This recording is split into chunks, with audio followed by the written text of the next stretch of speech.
Good morning everyone! Tara samahan nyo akong mag-prepare para sa bagong umagang ito. So ipapakita ko sa inyo ang morning routine ko bilang isang SPED teacher. So pagkadating ko dito sa classroom ko, agad akong nagpiprint ng mga papers, worksheets, ganyan activities sa mga klase ko.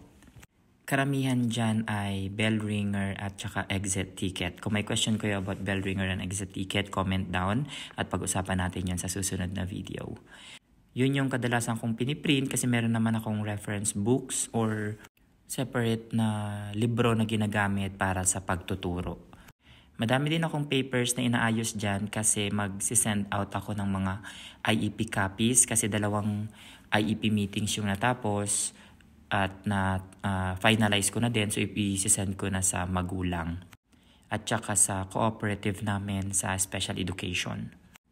Andyan din, inaayos ko din or ina-update ko yung bank statement namin sa union kasi ako yung treasurer ng teachers union dito sa school po namin.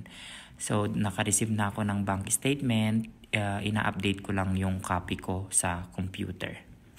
Kaya pag ikaw ay special education teacher, dapat organize ka kasi maraming papers and then may mga sinusunod tayong mga procedures. Ito rin, nilalagay ko na sa envelope yung copy ng magulang at saka copy ng cooperative. So, nilalagay ko siya dyan and then isi-send out sa kanila. So, madali na lang yun kasi ibibigay ko lang naman yung mga yan sa admin office or sa secretary para sila na yung mag-send. Yun po yung procedure dito sa aming school district. After the meeting, ipa-finalize ko yun and then pag na-finalize na, isi-send ko yung copy sa magulang and sa cooperative po namin. And then ako naman, of course, magsisave ako ng copy. So ayan, makikita nyo yung file cabinet na yan ay mga IEP copies.